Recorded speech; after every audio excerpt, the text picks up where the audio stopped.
Meus irmãos, vamos meditar um pouquinho na palavra do Senhor. Depois a gente ouve mais um louvor. Depois da mensagem, a irmã Eliette, louvando o nome do Senhor.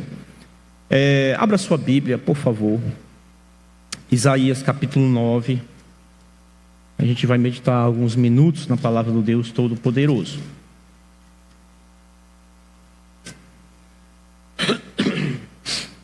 Isaías capítulo 9.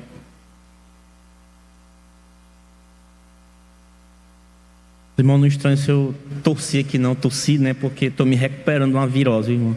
Essa semana a gripe aí me agarrou, não queria me soltar não, irmão. Gripe terrível. Mas graças a Deus estamos já bem melhor. Louvado seja o nome do Senhor. Isaías capítulo 9. Vamos ler o versículo 6. Só o versículo 6 de Isaías capítulo 9. Todos encontraram, amém?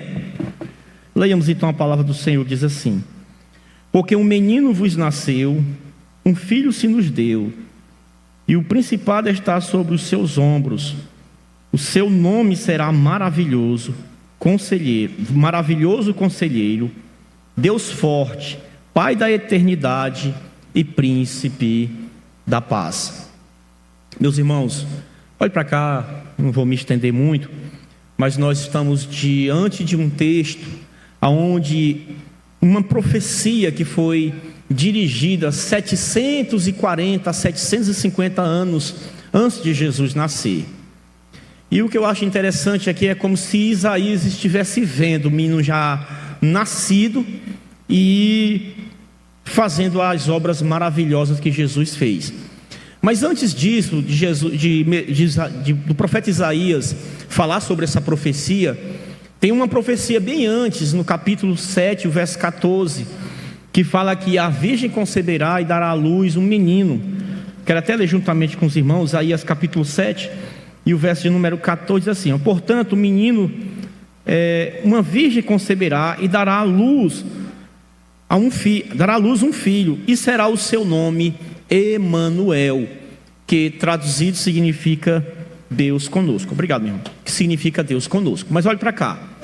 A hora não está definida, mas o local aonde Jesus iria nascer está definido pela palavra de Deus, que a Bíblia diz que ele nasceria em Belém. E que eu acho interessante nesse texto que nós acabamos de ver, que ele vai dar aqui 4 nomes para o Senhor Jesus, para essa criança. O primeiro nome que ele vai dar para essa criança é maravilhoso e conselheiro. Talvez se tivesse uma vírgula entre maravilhoso e conselheiro, poderia atribuir 5 nomes, 5 características específicas desse menino que iria nascer. Mas aqui o profeta, ele dá 4 características de como seria essa criança. Primeiro ele vai falar que essa criança ia ser uma criança, vamos usar aqui a palavra maravilhosa, né? Mas ele usa a palavra maravilhoso e conselheiro. A palavra maravilhoso, não se escandalize nem fique pasmo. A palavra maravilhoso vem da palavra hebraica Pelé, né? Mas é um nome, irmão, que ele é atribuído somente a Deus, não a pessoas. Então, a gente vê aqui, por exemplo, tem o irmão Pelé. Então, vamos perguntar qual o significado do irmão Pelé? Maravilhoso, né? Mas é uma palavra que ela é uma palavra de origem hebraica, que a tradução dela significa maravilhoso, e é uma palavra que ela é usada exclusivamente para se atribuir ao Deus Todo-Poderoso. Isaías ele vai falando vai falando das qualidades que essa criança ia possuir na sua vida. Porque a gente sabe, irmãos, que quando Jesus nasceu, ele nasceu em um período um tanto difícil na nação de Israel. Por quê? Porque quando Jesus nasce, quem dominava naquela época era o Império Romano. A águia romana, ela voava alta.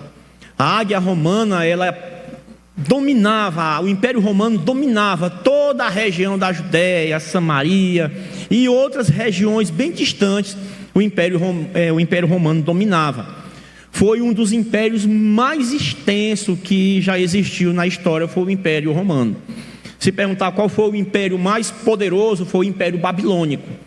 Mas quando se refere a Roma, foi um dos impérios mais extensos. Existiam 2 questões interessantes sobre o Império Romano. Era um império gigantesco, extenso, mas era um império fraco. existiam as suas fraquezas. Por quê? Porque para o Império Romano subsistir, manter o seu poder, ele precisava invadir outras províncias, saquear aquelas províncias para que a cúpula se mantesse de pé. A partir do momento que eles pararam de saquear, o império veio à ruína e desapareceu. Embora ainda existe a cidade de Roma, o Vaticano, a cidade de Roma, onde está lá localizado o Vaticano, mas o Império Romano ele veio a ruir, desapareceu devido à sua fragilidade. Mas vamos para cá, para o texto sagrado. Então Jesus ele nasce nesse período, um período difícil. No texto que nós lemos no início, vai falar como foi que o anjo apareceu para Maria, falou para Maria a respeito do que seria gerado no útero de Maria. Existe às vezes, irmão, falando um pouquinho sobre Maria, existe às vezes alguns crentes, aqui na Coab não tem isso aí não, mas existe às vezes alguns crentes que às vezes se atribui a Maria um deboche, um motivo de chacota. Isso não deve sair da nossa boca, nem dos nossos lábios. Por quê?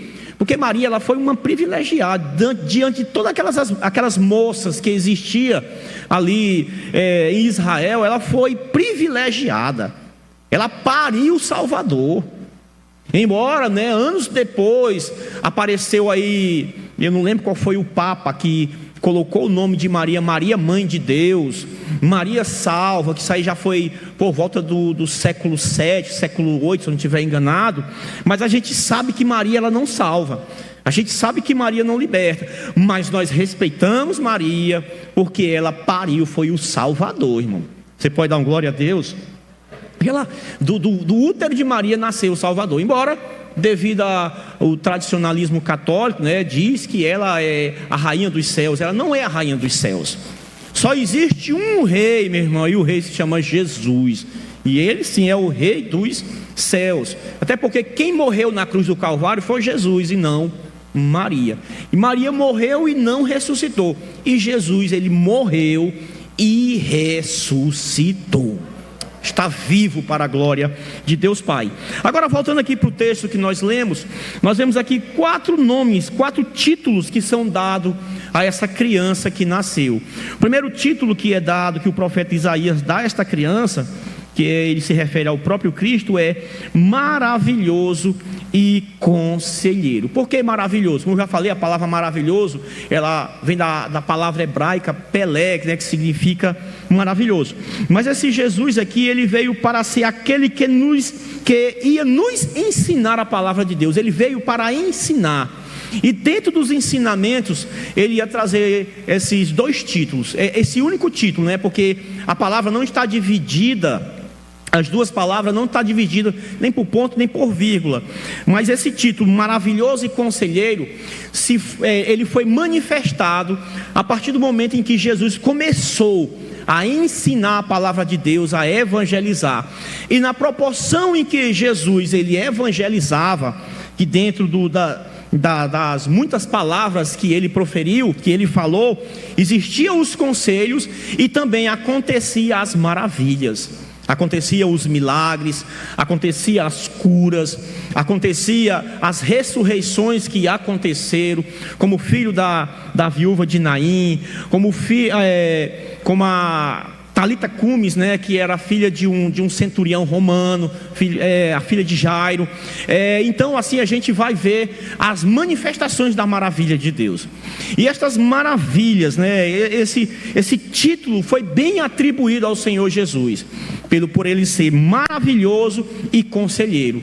E o que eu acho interessante diante de tudo que eu estou dizendo aqui, é que essas maravilhas e o conselho dele não foram limitados, não foram manifestados só no momento em que ele estava vivo, não, em hipótese alguma. Essas maravilhas ainda são realizadas no meio do povo de Deus. Essas maravilhas acontecem no nosso meio. Os conselhos dele também são ouvidos no meio do povo de Deus. Mas como, pastor, esses conselhos são ouvidos? Eles são ouvidos através da sua palavra, que é poderosa, que é magnífica, que é espetacular. Lembrei de um amigo meu, que ela é espetacular. Então, meus irmãos, esse título ele veio a calhar o Senhor Jesus. Esse título ele caiu como uma luva, porque ele é o Deus maravilhoso, e ao mesmo tempo que Ele é maravilhoso, o único que é poderoso para realizar maravilhas, Ele também é conselheiro. Na proporção em que Cristo ensinava a sua palavra, a palavra de Deus, a gente observa os grandes conselhos que foi dado à nação de Israel.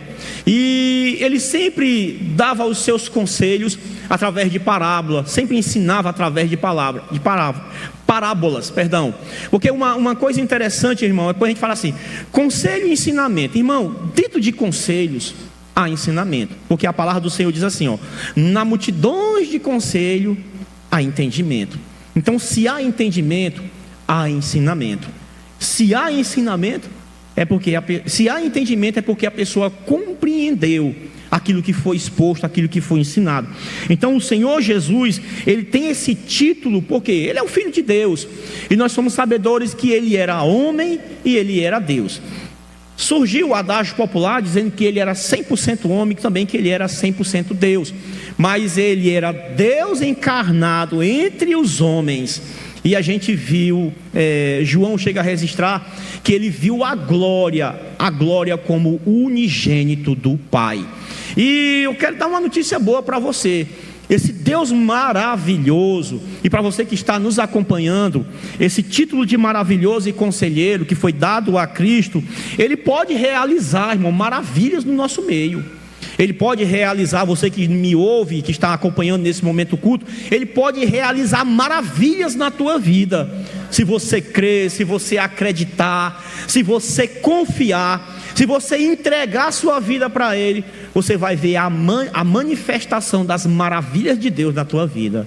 Aí eu pergunto nessa noite, quantos de nós já vimos, já presenciamos, já experimentamos as maravilhas de Deus? Você pode dar uma glória a Deus?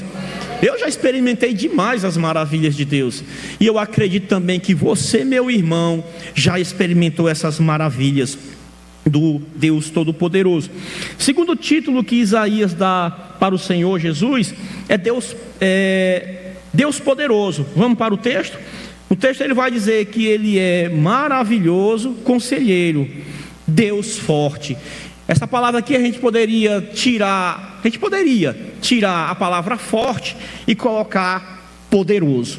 Em outras palavras, o autor está dizendo aqui que Ele é o Deus Todo-Poderoso. Você entendeu nessa noite? O autor, o escritor, o profeta, ele está se referindo aqui que Ele é o Deus Todo-Poderoso. E Isaías, ele vai falar que Ele é o Deus forte em outras ocasiões. Eu gosto do capítulo 40, eu gosto de todos os capítulos da Bíblia, mas um capítulo que marcou a minha vida foi o capítulo 40 de Isaías. Por quê? Porque Isaías, ele vai falar no capítulo 40 do seu próprio livro, cujo o título tem o seu nome, que no capítulo 40 ele vai falar que Deus, Ele é tão poderoso, mas tão poderoso, meu irmão, que eles vê as nações como se... Ele vê as nações como um grão de areia no fundo de um balde. E aí, irmão Oziel, será que o ser humano tem essa capacidade? Não tem, mas o Deus Todo-Poderoso, Ele tem essa capacidade de comparar e de considerar as nações como um grão de areia no fundo de um balde. Agora imagine, irmão, para a olho nu a gente conseguir enxergar um grão de areia já tem uma certa dificuldade, uma necessidade de fazer uma seleção, e se você tiver aí hipermetropia como eu tenho, você já não vai enxergar de perto, já existe a questão da dificuldade de enxergar de curta distância. Agora imagine o nosso Deus lá da eternidade, Ele olha para as nações e vai comparar elas, em outras palavras, como um nada. Por que Ele se refere a um grão de areia? É como se Ele estivesse comparando as nações como o nada. Mas o nosso Deus, Ele é gigantesco. No mesmo capítulo de número 40, Ele vai se referir a Deus como aquele que suspendeu os céus com a sua mão direita. Olha que maravilha aí, irmão, do nosso Deus. E o interessante é que esse profeta messiânico, ele está se referindo aqui não somente ao Deus Todo-Poderoso, mas ao próprio Cristo. Mas por quê, pastor? Quando você lê o capítulo 1 do Evangelho de João, você vai entender que todas as coisas foi feita por intermédio de Cristo, e sem Cristo nada do que foi feito se fez. Em outras palavras, na criação do homem ele estava presente, na criação do céu e da terra ele estava presente, na criação dos anjos ele estava presente, na formação do universo ele estava presente, na formação das estrelas ele estava, na formação do cosmos em si ele estava presente. Por isso, meu irmão, que o título que Isaías deu para ele, Deus Forte, está dizendo aqui em poucas palavras que ele é o Deus magnífico e todo-poderoso. Em outras palavras, os homens e mulheres, todos, meu irmão, devemos considerar ele e honrar ele, não só com os lábios, mas com a nossa vida, e dizer que ele é o supremo, excelso, magnífico.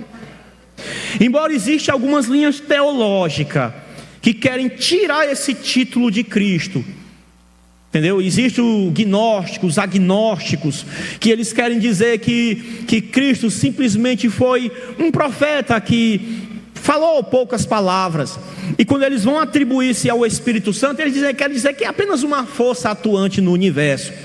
Mas para aqueles que já experimentou a sua essência, a essência de Cristo, em suas vidas, em seus corações e nos seus viveres, eles entendem que Ele é o Deus Todo-Poderoso, capaz de mudar a história de qualquer pessoa. Ele pode mudar a história do ser humano. Ele mudou a minha história. Ele mudou a sua história? Você pode glorificar Ele como aquele que mudou a sua história? Pois Ele mudou a nossa história. E esse título, meu irmão, como eu sempre digo, caiu como uma luva. Esse texto me chamou a atenção justamente por essa questão de que esses 4 títulos, eles são importantes para o povo de Deus, e eles são atribuídos a Cristo como algo que vem a descrever.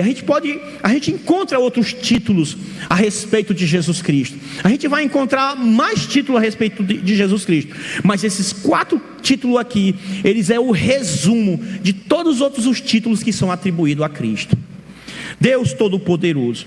E esse Deus, meu irmão, ele é tão poderoso, e Cristo, ele é tão poderoso, que a Bíblia diz que na sua ressurreição, a chave da morte e do inferno, ele foi lá e tomou ela. Mas aí, meu irmão, me fica algo assim na minha cabeça, né? Eu lembrei aqui me fica aquela incógnita na minha cabeça. Se Cristo tem todo o poder no céu e da terra, porque Ele diz: é-me dado todo o poder no céu e da terra, né? Depois da sua ressurreição, Ele tomou a chave da morte e do inferno, tudo está na mão dele. Por que muitos crentes abandonam esse Cristo Todo-Poderoso? Por quê? Por que muitos abandonam Ele, deixam Ele de mão?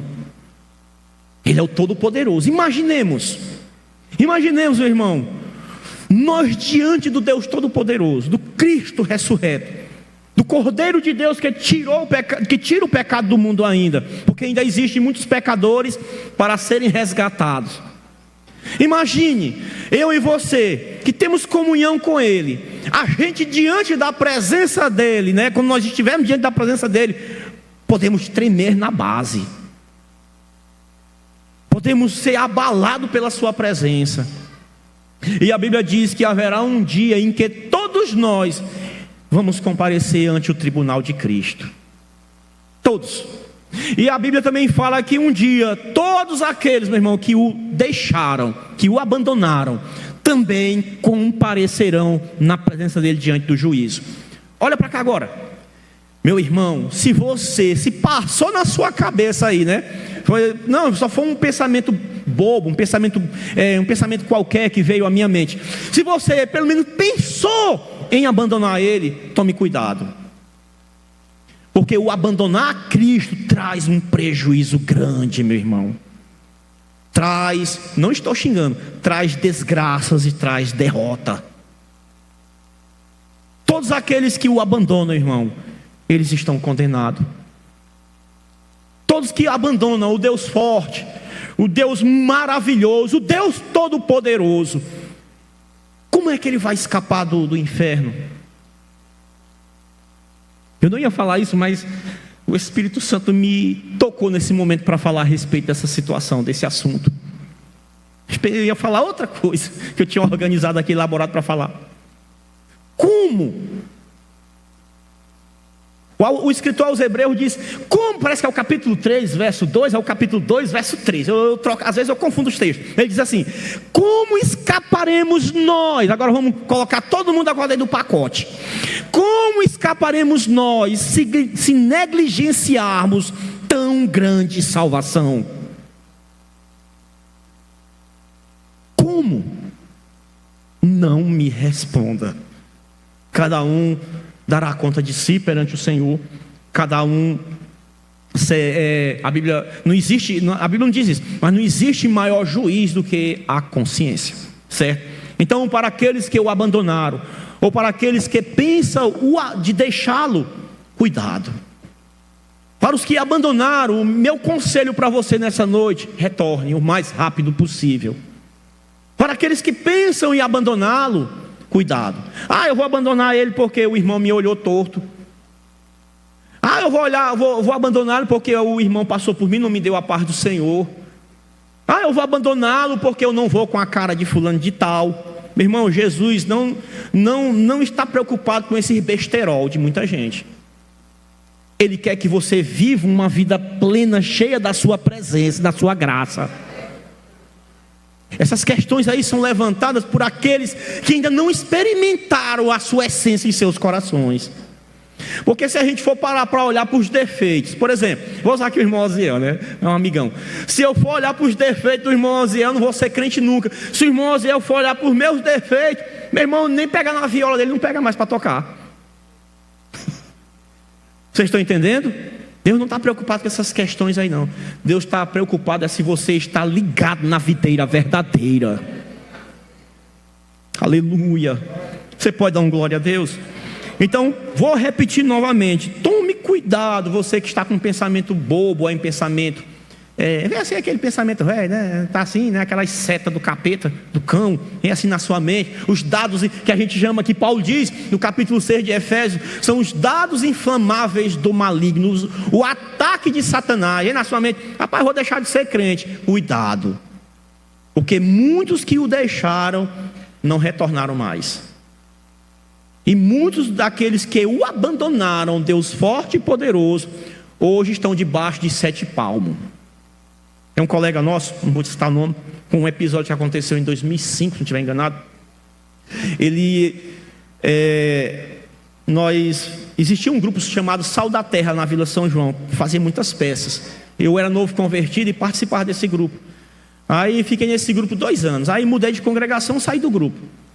Fui congregar na congregação que era no meu bairro, lá na Santos Dumont. Morava na Santos Dumont e me congregava na vila. Eu disse, rapaz, congregação quase dentro de casa. Eu vou para essa casa mesmo. Congregação menor, grupo menor, me identifiquei com o local, vou para lá. Mudei.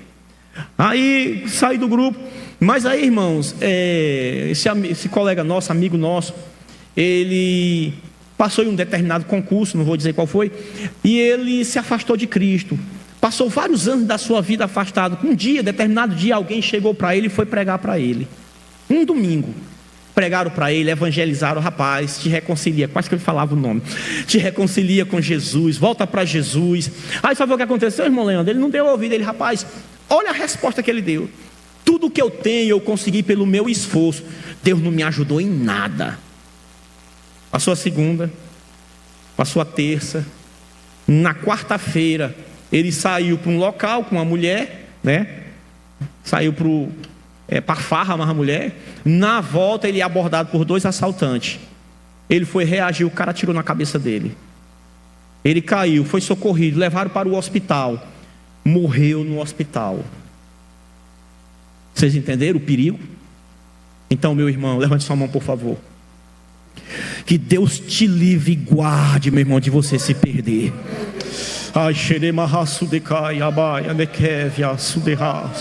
E Deus te livre e guarde de você se perder com este mundo. Amém? Vamos voltar para o texto? Então o texto aqui, irmão, fala que Ele é o Deus Todo-Poderoso. Se Ele é o Deus Todo-Poderoso, todos os crentes, todos os seres da face da terra devem o adorá-lo e respeitá-lo como o único e supremo Todo-Poderoso. Vamos para continuar, irmão. O terceiro título que Isaías atribui à criança, atribui ao Senhor Jesus, é que Ele é eterno, que Ele é o Pai da eternidade. Se perguntarem assim, quem é o Pai da eternidade? Jesus de Nazaré. Mas pastor, agora deu um nó na minha cabeça. Como é que Ele é o Pai da eternidade se Ele é um menino que ainda vai nascer? Meu irmão, dentro da teologia sistemática, a gente chama isso aí de o Cristo pré-existente. Antes mesmo da própria história existir, Cristo já existia. Você já leu o capítulo 8 do Evangelho de João? No capítulo 8 do Evangelho de João, versículo 54, a partir do verso 40, quando Jesus começa a ter um debate teológico lá, não sei se era não lembro se era com os publicanos, saduceus, eram os escribas, eu não lembro. Jesus, ele vai falar acerca da sua deidade. Ou seja, ele vai falar da sua pré-existência. Ele chega a dizer no capítulo 8, verso 58, que antes que Abraão existisse, ele já era. Mas aí nos versos anteriores, os judeus começaram a bater de frente com ele. Rapaz, sendo tu jovem, como é que tu vai dizer que tu esteve com o pai? É porque eles não entenderam a mensagem que Cristo está passando. Mas lá no capítulo que eu citei, no verso 58, ele chega a dizer que antes que Abraão existisse, ele já era.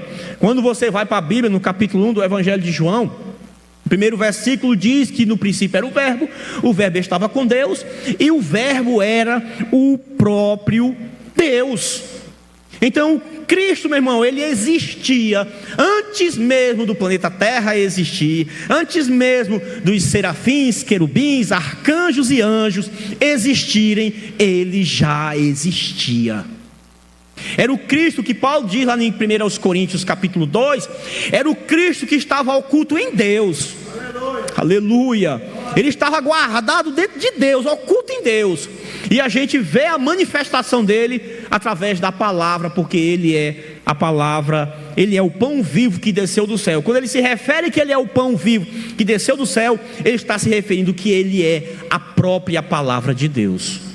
É um assunto bem extenso, estou resumindo o resumo do resumo, porque é um assunto bem extenso, quando a gente vai falar sobre cristologia, sobre a deidade de Cristo, sobre as maravilhas de Cristo, sobre as teofanias, que são as antigas manifestações, cristofania, que são as antigas manifestações de Cristo, são as manifestações de Cristo no Antigo Testamento. É um assunto extenso e vasto. Eu estou fazendo aqui só um resumo para você entender que Ele sempre foi, Ele é e Ele sempre será eterno. Embora Ele veio e encarnou como uma pessoa, como um ser humano, mas Ele não deixou de ser eterno. Por quê? Porque Ele mesmo chega a dizer: a minha vida ninguém a tira de mim.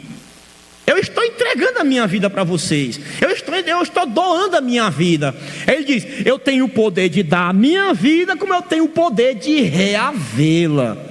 Duas coisas interessantes aqui. Fala sobre a deidade de Cristo e também se refere um pouco da sua eternidade. Então ele é eterno. E além dele ser eterno, ele é o Criador da eternidade. Rapaz, isso aqui é profundo, irmã Kézia. Por quê? Porque, meu irmão, o Pai, vejamos aqui, vamos raciocinar um pouco. A Bíblia chama o Deus Todo-Poderoso de Pai, né? O Pai não é aquele que cria, não é aquele que faz, não é aquele que cria. Pois é, então se perguntarem para você, quem é o Pai da eternidade? Nessa noite você já vai sair com a resposta na ponta da língua. O próprio Cristo, Ele é o Pai da eternidade.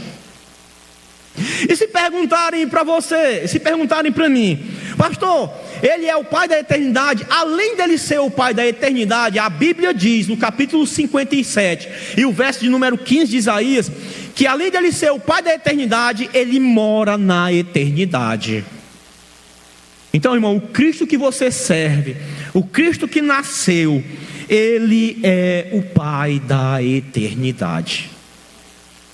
Quem foi que criou a eternidade? Irmãos, quando a gente para meditar na eternidade, outro dia eu lá em casa, né, faz tempo isso, eu estava assim deitado no chão, aí fiquei imaginando a eternidade. A gente pira, né, irmão? A gente pensa que vai ficar doido. Tem hora que vem uns pensamentos assim, eu fico pensando a respeito de certas coisas da eternidade, parece que eu vou ficar doido. Aí eu fiquei pensando, Leandro, a eternidade. Eu fiquei, a eternidade. É um ano mais outro ano, é um século mais outro século, é um milênio mais outro milênio, é anos e mais anos, é milhões de bilhões de anos. Eu fiquei assim, rapaz, eu vou parar, senão eu vou pirar. Não existe matemática para descrever a eternidade, irmão. Não existe. Mas para todos aqueles, meu irmão, aleluia, que permanecerem fiéis ao Senhor Jesus Cristo e à sua palavra, eles vão entrar na eternidade, mas com Cristo Jesus nosso Senhor. Existem duas formas de se entrar na eternidade. Vai para cá, eu nem falar, mas vou falar agora.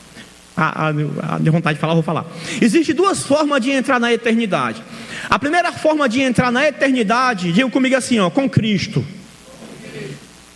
E a segunda forma de entrar na eternidade, diga assim comigo, sem Cristo. Então o homem, meu irmão, ele é mortal. Ele é um ser mortal. Lembrei do lado do pessoal. Lembrei do interior quando eu era criança. Ele é um ser de carne e osso, orelha e pescoço, né? Lembrei do interior da infância. Ele é um ser mortal, mas esse ser mortal, ele vai entrar na eternidade, ou com Cristo, ou sem Cristo. Nessa noite aqui, irmão, eu percebi algo que o Espírito Santo está tocando muito sobre essa questão de ter um relacionamento com Deus mais profundo. Nessa noite aqui, irmão, todos nós estamos sendo alertados de que, meu irmão, a morte pode chegar a qualquer momento para nós. Para qualquer um de nós ela pode chegar. Ah, pastor, você está nos agorando. Não, a morte ela é uma realidade. A Bíblia diz, 1 Coríntios 15, que será o último inimigo a ser vencido, vai ser a morte. Os demais inimigos, todos foram vencidos na cruz. Mas para nós ainda o último inimigo a ser vencido vai ser a morte. Por que eu estou dizendo isso? Porque possa ser, irmão, que dentro do nosso meio existem pessoas que estão entre dois pensamentos. Uma hora serve a Deus 100%, outra hora não serve. Cuidado, meu irmão, cuidado, minha irmã, porque a qualquer momento, qualquer um de nós pode adentrar na eternidade. E eu digo a vocês, eu quero entrar na eternidade, é com Jesus de Nazaré. Aleluia! Então nessa noite também, irmão, você que está me ouvindo, que o Espírito do Deus eterno venha te convencer do pecado, da justiça e do juízo, para que você não seja condenado com este mundo.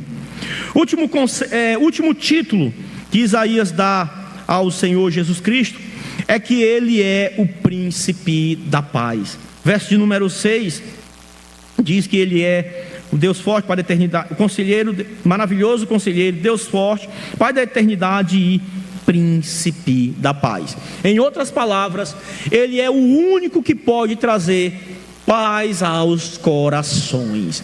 Eu acho interessante lá no capítulo, se eu não estiver enganado, 14, verso 27 do Evangelho segundo João, ele diz: eu deixo-vos a minha paz eu vos dou.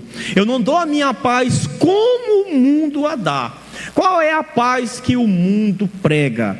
Segundo a ONU, né, que é a Organização das Nações Unidas, eles estão aí, não sei quando essa organização foi fundada, não lembro. Não lembro mais em que época ela foi, em que ano a Organização das Nações Unidas, a ONU foi fundada. Mas a ONU, ela diuturnamente está trabalhando pela paz mundial. Me lembrei agora do concurso das Miss, né? As Miss Universo. Em todo o concurso da Miss Universo, o que você deseja? A paz mundial, né? É uma paz que todo mundo deseja, mas paz nos senhores e senhoras. Enquanto meu irmão Jesus não voltar para levar o seu povo, essa paz não irá existir. Aí você pergunta, mas por que, pastor, o senhor está dizendo isso? Porque a Bíblia diz que o mundo jaz no maligno. Em outras palavras, todos aqueles que estão fora de Cristo, que não estão ligados em Cristo, eles fazem a vontade do maligno, realizam a vontade do maligno, fazem aquilo que o maligno manda eles fazerem. Se o maligno simplesmente ele os influencia, E quando você menos espera, você ouve falar de assassinatos, você ouve falar de fulano de tal matou fulano de tal assassinou fulano de tal, porque existe duas diferenças entre matar, existe a diferença entre matar e assassinar. O matar é a pessoa pode matar em legítima defesa, matou. Ele nem pensou, mas aí ele foi atacado e numa reação, né? Pegou lá um tijolo, deu uma tijolada no indivíduo, matou em legítima defesa. Matou para defender sua família. E o assassinato é quando ele já é premeditado. A pessoa já planejou: vou pegar fulano, quando ele estiver lá na padaria comprando os pão para tomar café, eu vou lá, ou com a faquinha de serra, vou lá e mata ele. Isso é assassinato. Mas por que acontece isso, os assassinatos? Por que acontece os crimes? Por que acontece as guerras? Por que acontece os homicídios de forma geral? Por que acontece todo tipo de barbaridade que você vê acontecer no planeta? Simplesmente porque as pessoas estão longe de Deus. E a distância de Deus, meu irmão, a distância que o ser humano tem de Deus, quando ele se distancia de Deus, ele se aproxima do maligno. Ou seja, o maligno se aproxima dele e o influencia para o mal. Volta a repetir: todos aqueles que o abandonam correm o perigo, meu irmão, de viver sob a influência do maligno. Todos aqueles que estão distante dele vivem sobre a influência do maligno, porque a Bíblia mesmo diz que o mundo jaz no maligno. Não é o maligno que jaz no mundo, não, é o mundo jaz no maligno. O mundo faz aquilo que o maligno influencia para fazer. Ou, por exemplo, hoje é Natal, 24, né? Daqui a pouquinho se comemora o Natal aí, né? E daqui a pouco o pessoal encheu o bucho aí de peru, lasanha, essas coisas. Cuidado, coma devagar. Mas o que acontece, irmão? A maioria das pessoas vai comemorar como o nascimento do Salvador. Embora, meu irmão, não sabe se o dia, a data em que ele nasceu. Calcula-se que ele nasceu entre o mês de abril e o mês de setembro. Calcula-se pela cronologia bíblica. Vai se calcular mais ou menos essa data. Por que se comemora no Natal em dezembro? Porque, irmão, Natal, ele vem, a palavra Natal vem da palavra Natale. Natale era um deus pagão romano, em que os romanos cultuavam ele justamente no mês de dezembro, que era início de inverno. Interessante, né? Vocês entenderam, amém? Então a palavra Natal, ela vem da palavra Natale, que é atribuída a um deus pagão romano. Aí anos depois foi que essa palavra, eu não lembro qual foi o ano, parece que foi o ano 350, esqueci qual foi o imperador e o papa, que pegou essa festa pagã e fez aquele sincretismo religioso, colocou ela dentro da cultura cristã. Por isso que hoje todo cristão comemora-se o Natal, entendeu? Vocês entenderam, amém? Pastor, o senhor está dizendo isso? É a história. Isso aqui eu estou falando para vocês, é história. Então, irmão, no Natal, como é que as pessoas comemoram o Natal? A maioria. Os cristãos comemoram com suas famílias. Daqui a pouco aí, por exemplo, a irmã Eliette está reunida com as filhas, né? Daqui a pouquinho vai sair com a família, vai comemorar, vão se alegrar, vão se abraçar, vão se cheirar. Normal, no meio da família. Até aí tudo bem. Mas aí, quem está fora de Cristo, como é que eles comemoram o nascimento do Salvador? Comemora nas farras, nas orgias, comemora o nascimento do Salvador bebendo cachaça, fubuia, né, engasga gato, e todo tipo de bebida que você imaginar. É a forma como eles comemoram o Natal. Por quê? Porque o demônio influencia eles para que eles permaneçam daquela forma, para que não venham ser alcançados pela graça e pela misericórdia de Deus. Mas graças a Deus, meu irmão, e você está aqui nessa noite, e graças a Deus também pelos demais que não puderam vir, porque estão com suas famílias, estão viajando, natural isso aí nesse período. Mas graças a Deus que você está aqui ouvindo essa palavra, e graças a Deus, meu irmão, que você ainda está em Cristo Jesus nosso Senhor. Você está salvo, aleluia. Você está salvo. Então, irmão, como costumam dizer um amigo meu, um colega meu, essas pessoas estão comemorando lá no mundo. Eles começam a festa no foguete e terminam no cacete. Vocês entenderam? Começa a festa com foguete e termina no cacete, na peia, com briga, com assassinato, com morte. Fulano tal foi esfaqueado, fulano tal está no hospital. Porque a alegria que o mundo vive é uma ilusão. A paz que se prega lá fora é uma paz ilusória. E como é que a gente vive a verdadeira paz? Festa de crente começa no glória a Deus e termina no aleluia, não é diferente. Aleluia. E como é que a gente vive essa verdadeira paz? A gente vive a verdadeira paz em Cristo Jesus. A gente vive a verdadeira paz com Jesus. Você já parou para prestar atenção uma coisa? Que quanto mais você está ligado em Cristo, mais as coisas se tornam mais fáceis para se resolverem. Por que isso acontece? Porque, meu irmão, você vai estar em constante comunhão com Ele. E Ele vai abrir porta, vai vir as provas, vai vir as dificuldades, vai vir os intempéries da vida, porque a gente não tem o controle de tudo. Se a gente pudesse controlar tudo seria bom, mas nem tudo está ao nosso controle. Muitas coisas fogem do nosso controle. Mas quanto mais você está próximo em Cristo, ligado em Cristo, mais a tua vida é abençoada, mais o casamento é feliz. O casamento pode até ter, né, os altos e baixos, mas nunca vem aquele pensamento: rapaz, vou largar essa mulher, não vou largar esse caboclo, pra lá, não dá certo. Não. A vontade é sempre de continuar junto e vivendo para a glória de Deus. Tudo se torna mais prático, tudo se torna mais fácil na vida. Aleluia. Então nessa noite aqui eu estou dando apenas uns conselhos para vocês. Poderia muito bem pregar aquela mensagem que tem uns irmãos que dizem assim, né? Tá mensagem poderosa. Irmão, toda mensagem ela é poderosa. Por que ela é poderosa? Porque é a palavra do Deus vivo. E se eu disser para vocês que hoje eu passei a tarde todinha, irmão, estudando, Jesus, abre a mente aqui, ó, abre a cachola aqui, não está saindo nada. Aí no caminho para cá foi que começou a sair alguma coisa. Eu digo, meu Deus, o teu povo vai estar lá para ouvir a palavra. O pastor Valber está viajando, Senhor. E agora, Senhor? Não sei nem se ele viajou, ele disse que ia viajar, não sei nem se ele viajou ainda. E agora, meu Deus, socorro. Mas graças a Deus que nós estamos aqui, pela misericórdia de Deus, falando para vocês. Quero encerrar, irmãos, dizendo para você que a verdadeira paz, ela só existe em Cristo Jesus. Agora é interessante a manifestação dessa paz.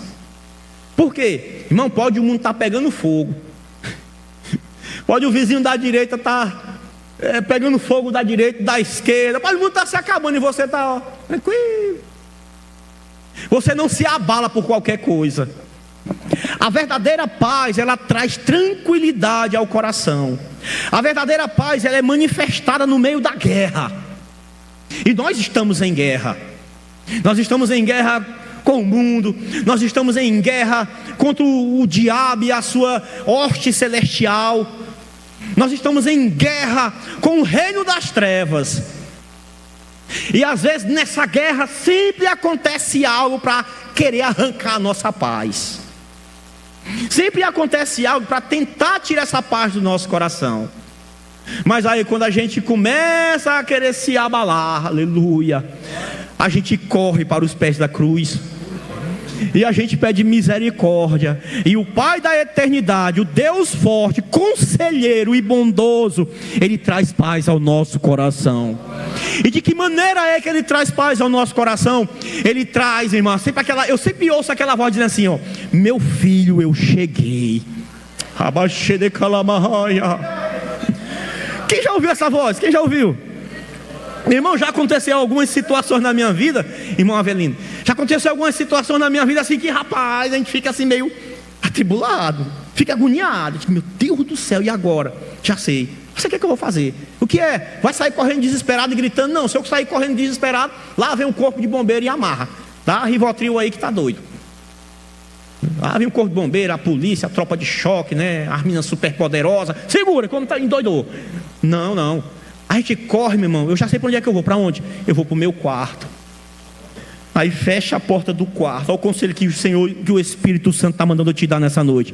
Você vai para o seu quarto. Aí você fecha a porta do teu quarto. Aí você vai orar ao teu pai que está em secreto. E a Bíblia diz no Evangelho de Mateus: e o teu pai que te ouve em secreto, vem em secreto e te abençoa. Em outras palavras, a graça dele é manifestada. Lembra de quando Paulo disse assim? Ele disse: olha, eu orei 3 vezes ao Senhor para que o Senhor tirasse um espinho da minha carne. Sabe a resposta que o Senhor disse para Paulo? Paulo, agoniado, atribulado, ele disse: Paulo, a minha graça te basta.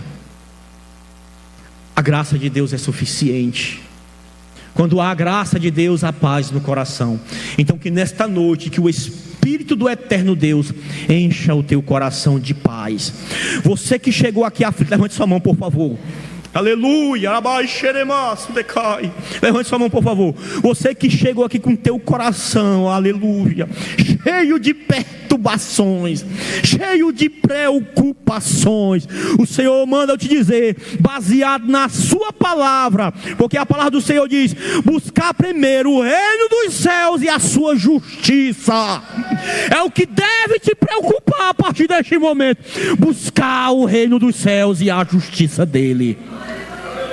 Quando você se preocupar com o reino do céu, na busca do reino do céu, aí ele derramará a paz sobre o teu coração.